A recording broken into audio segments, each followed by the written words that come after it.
স্মৃতি হয়ে শুধু পড়াবে।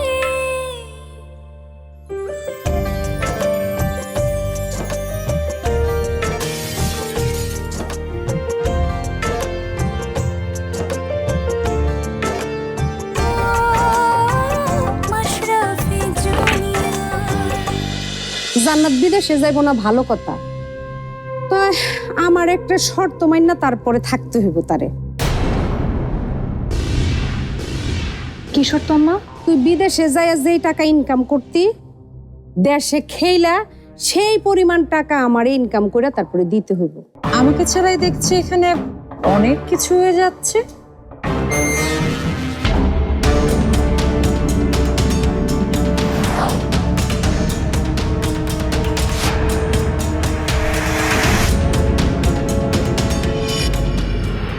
খালাম্মা, উনি কে? ওনাকে তো চিনলাম না।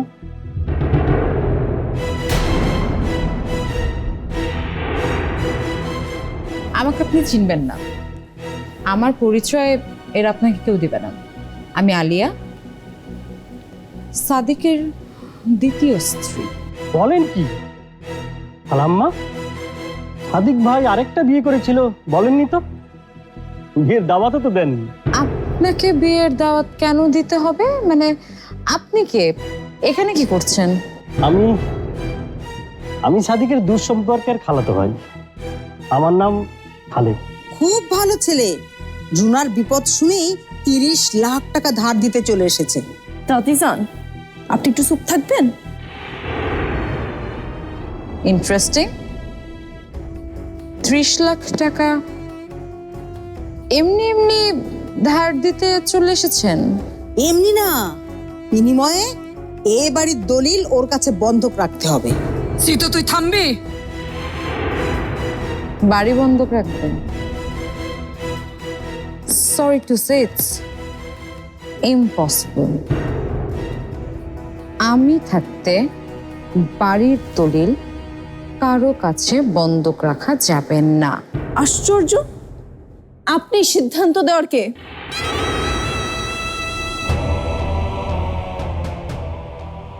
মনি, এই প্রশ্নটা তো আমিও তোমাকে করতে পারি। এই বাড়িতে যদি রুনা সিদ্ধান্ত দিতে পারে, তুমি সিদ্ধান্ত দিতে পারো, তাহলে আমি কেন সিদ্ধান্ত দিতে পারবো না? আন্টি,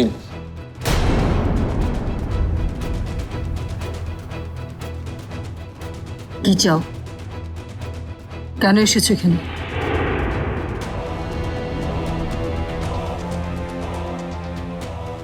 মাম্মি, এই বাড়িটা ছাড়ার সময় আপনার মৃত ছেলেকে আমি একটা কথা বলে গিয়েছিলাম, শুনেছিলেন আপনি?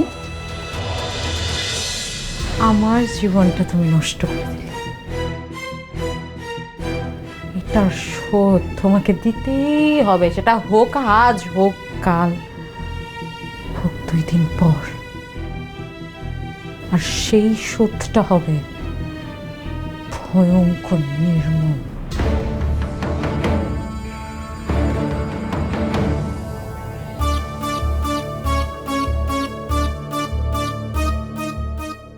মাম্মি, ভয় পাওয়ার কিছু নেই। আপনার ছেলে মারা যাওয়ার পরই তার উপর আমার যত রাগ, ক্ষোভ, অভিমান জমা ছিল, চাওয়া পাওয়া ছিল, সব আমি ছেড়ে দিয়েছি। ইনফ্যাক্ট আপনাদের উপরও আমার কোনো চাওয়া পাওয়া নেই। সে কি, তুমি না বললে? ওনাদের কাছে না আন্টি, আমার চাওয়া আছে এই বাড়িটার কাছে।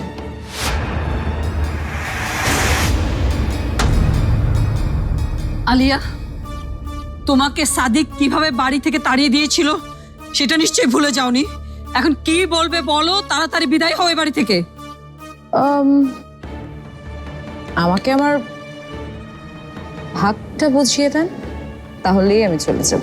আন্টি প্লিজ, আপনাকে আমি অনুরোধ করছি, এখন কোনো ঝামেলা করবেন না।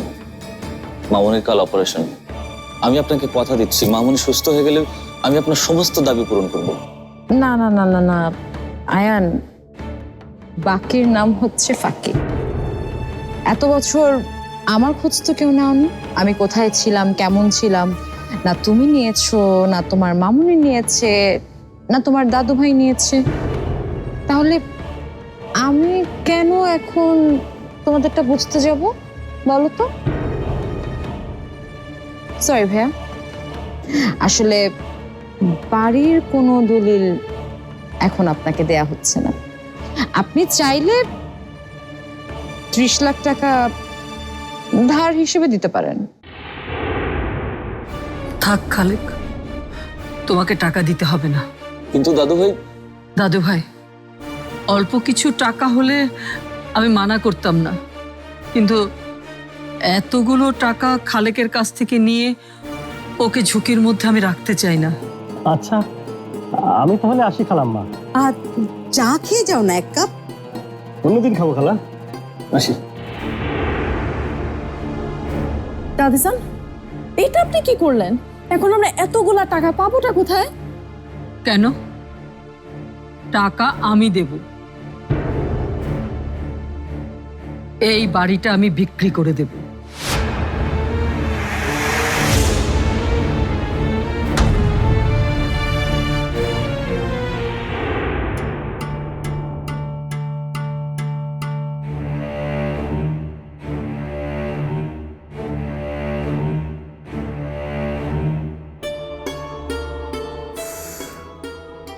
অস্থির লাগছে।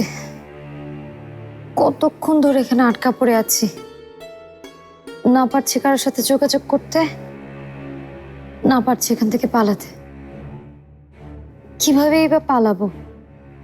একে তো বাইরে থেকে দরজা লক, তার উপর আবার আমার পায়ের সমস্যা। কি যে করবো? কে কে ওখানে?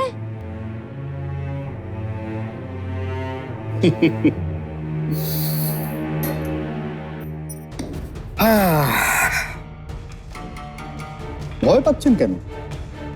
আমি এই মুহূর্তে পৃথিবীতে আপনার সবচেয়ে আপনজন। আপনজনকে দেখে তো ভয় পাওয়া ঠিক না।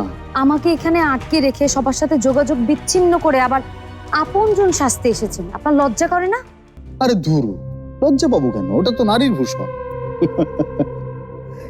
আমি সত্যিই আপনার সবচেয়ে আপনজন। এই যে দেখেন, আপনি এখন বিপদে আছেন। আপনার এই বিপদে আমি ছাড়া আপনার অন্য কোনো আপনজন কি এগিয়ে এসেছে? সুযোগ পেয়ে মস্করা করছেন না? ভুলে যাবেন না যে আমি দুর্বল হলেও অসহায় না। আপনি আমাকে আটকে রেখে কোনো স্বার্থ আদায় করতে পারবেন না। এত বেশি কথা বলেন আপনি। আপনি বারবার এই আটকে থাকা শব্দটা কেন ব্যবহার করছেন? হ্যাঁ? আপনি নিজের বাড়িতে আছেন, থাকছেন, খাচ্ছেন, ও আপনার তো খাওয়া হয়নি, রাইট? দেখেছেন, আমার কিন্তু ঠিক এই কথাটা মনে আছে। তাহলে আমি কতটা আপনার আপনজন। এই যে দেখেন, আপনার যে খাওয়া হয়নি এটা চিন্তা করেই আমি আপনার জন্য খাবার নিয়ে এসেছি। আপনি ভাবলেন কি করে যে আপনার আনা খাবার খাওয়ার জন্য আমি বসে আছি? দেখেন ম্যাডাম, আমি জঘন্য রকম খারাপ মানুষ হতে পারি, কিন্তু শুধুমাত্র আপনার সম্মানে এই এলাকার সবচেয়ে ভালো রেস্টুরেন্ট থেকে খাবার নিয়ে এসেছি। তো খেয়ে দেখেন না। আমি কিচ্ছু খাবো না। আপনি শুধু আমাকে বলুন যে এই বন্দি দশা আর কতদিন চলবে?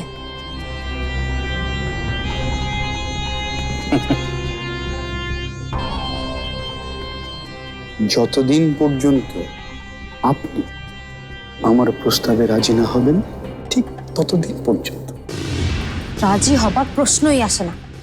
ছি ছি ছি ছি ছি, এ কেমন নিষ্ঠুর, নির্দয়! আপনার মায়ের জন্য কি আপনার একটু দয়া মায়া হচ্ছে না? এত নিষ্ঠুর আপনি! ছি!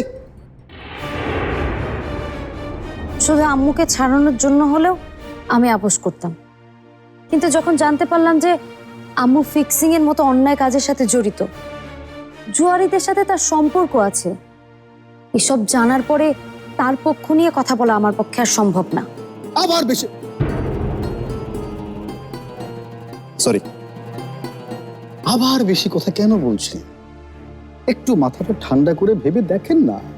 বললাম তো আপনাকে, আম্মুর অপকর্মের কথা জানার পরে বোর্ডে গিয়ে মিথ্যা কথা সাজিয়ে বলা আমার পক্ষে সম্ভব না। ওকে, তাহলে কি আর করার। কিন্তু আনোয়ার স্যার বলে দিয়েছেন যে আপনি যদি শর্ত না মানেন তাহলে আপনার মুক্তি নেই। কারণ আপনি আপনার সাক্ষী না উঠালে আমাদেরও যে মুক্তি নেই। আপনি আপনার স্যারকে গিয়ে বলেন আমি রাহেলা না, যে তার হাতের পুতুল হয়ে থাকবে। আমি আমার নিজের কথাই শুনবো। Right, absolutely right you are. প্রত্যেকেরই তার নিজের কথাই শোনা উচিত। আপনিও আপনার কথাই শুনবেন, অবশ্যই শুনবেন। কিন্তু যদি সেই কথাটা আমাদের বিপরীতে যায় তাহলে তাহলে কি করবেন? কি করবেন? আমাকে মেরে ফেলবেন? মারুন আমাকে। ছি ছি ছি ছি, তবা তবা। মারবো কেন? আমরা খারাপ হতে পারি, কিন্তু এত বিভৎস না। এই বাড়ি থেকে আপনি কোনোদিনই আর হয়তো ছাড়া পাবেন না। এই বাড়িতেই আপনাকে অবরুদ্ধ থাকতে হবে। এখন হয়তো সামান্যতম ভালো মানুষই দেখিয়ে আপনাকে খাবারটা দিচ্ছি, সেটাও দুদিন পরে বন্ধ হয়ে যাওয়ার সমূহ সম্ভাবনা আছে। আপনি বোধহয় ভুলে গেছেন এটা একটা গণতান্ত্রিক দেশ। আপনি চাইলেই আমাকে আটকে রাখতে পারবেন না।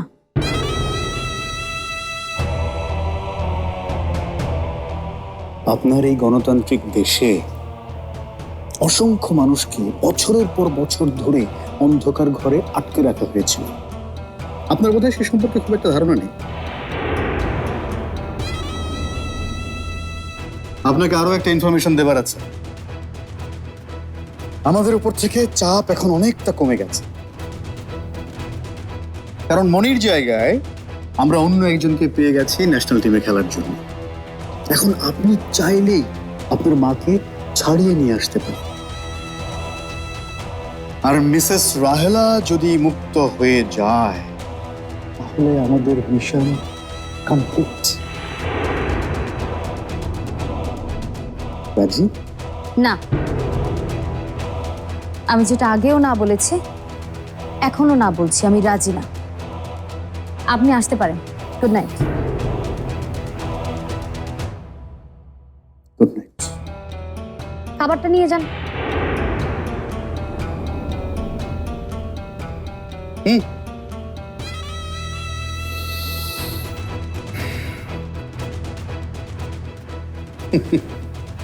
দেখি আপনি কতদিন এই বাড়িতে বন্দি থাকতে পারেন।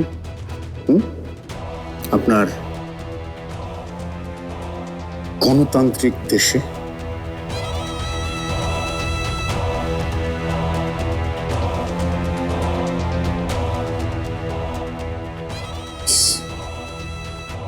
এখন যদি কোনোভাবে মনের সাথে যোগাযোগ করা যেত।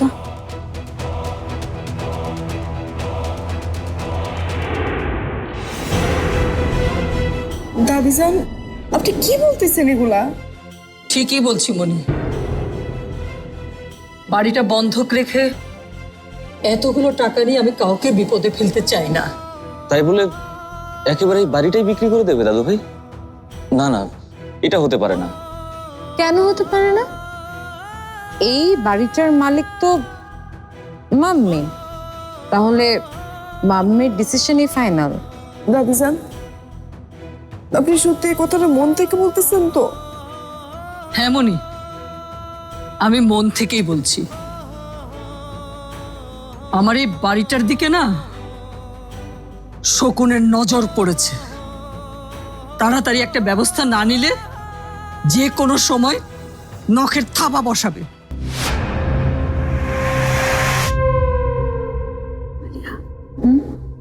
কাকে শকুন বললো, তোমাকে না আমাকে?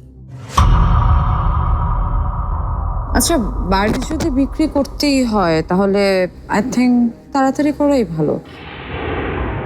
আন্টি, আপনি কোনো ব্রোকারকে চেনেন? আই মিন বাড়ি বিক্রির দালাল?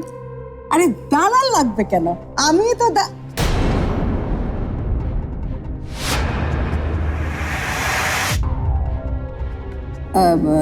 না, মানে আমি দালাল খুঁজে বের করতে পারবো। খোঁজেন, তাড়াতাড়ি খোঁজেন, সেটাই ভালো। আর সবাইকে একটা কথা জানিয়ে রাখি, যতদিন না পর্যন্ত আমি আমার ভাগ বুঝে পাচ্ছি ততদিন পর্যন্ত কিন্তু আমি এই বাড়িতেই থাকবো। বললেই হলো, পাপা আপনাকে এই বাড়ি থেকে বের করে দিয়েছিল, আবার আপনি কোন সাহসে এই বাড়িতে থাকতে চাইছেন? সাহস নায়ান, অধিকার। যে অধিকারে তুমি এই বাড়িতে আছো সেই অধিকারে। এনিওয়েজ, খালা আমার অনেক টায়ার্ড লাগছে। আমার রুম গোছানো আছে তো? হ্যাঁ হ্যাঁ, গেস্ট রুম একেবারে ঝকঝকা তকতকা পরিষ্কার করে রেখেছি। যাও যাও না। Thanks everyone. এত বেশি টায়ার্ড লাগছে। এনিওয়েজ,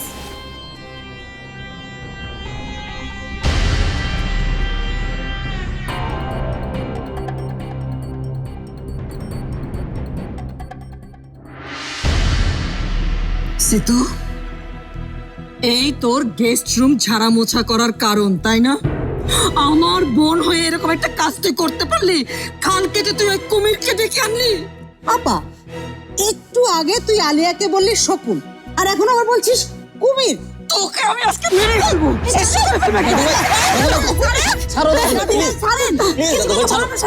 বুঝাই না হইব না, ছাড়েন প্লিজ। বাবা, আর একটু হলে তো আমি মরেই যেতাম। তোর হাতে এত জোর। তুই এত বড় সর্বনাশ করতে পারলি? তুই ফোন করে আলিয়াকে আনিয়েছিস, তাই না? আপা, আচ্ছা, আলিয়া আমার কথা শুনে কেন চলে আসবে? ও আমার খায় না পরে।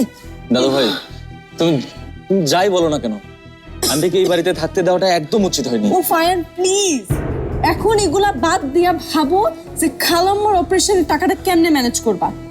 হাতে কিন্তু বেশি সময় নাই।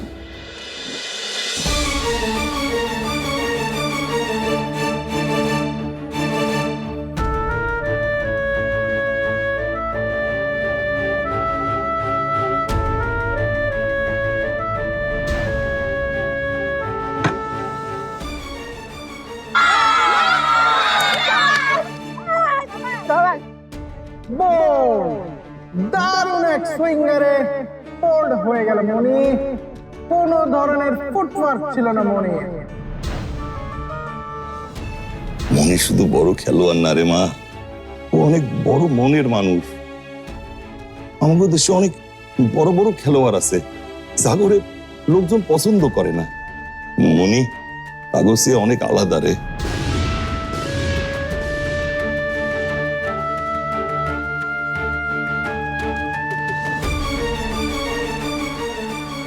মনের কথা যতবার মনে আসতেছে ততই মনের ভিতর অশান্তি লাগতেছে। আমি বিশ্বকাপে খেলতে চাইছিলাম ঠিকই, কিন্তু এটা তো এইভাবে না। মানে ইচ্ছা কইরা খেলা ছেড়ে দিবে আর সেটার সুযোগ আমি নেব? না না, এইটা কিছুতেই হতে পারে না। আমার যদি আগের মতন বুদ্ধি থাকতো তাইলে আমি জাতীয় দলে চান্সই পেয়ে যেতাম। আরে ধুর, বুদ্ধি কমে গেছে বলে তুমি দল থেকে বাদ পড়েছো, এটা আমি মানতেই পারবো না। মনি, বিপদ যত বড়, সেটা থেকে বের হওয়ার উপায় বের করতে ভাবতে হবে তত গভীর ভাবে। কি বিড়বিড় করছিস রে তুই? কিছু না তো, তুই বস না, বস, কথা বল। কথা বলার জন্যই তো এসেছি রে, কিন্তু তার আগে আলিয়ার মনের কথাগুলো শুনতে পারলে আমার জন্য একটু সুবিধা হতো।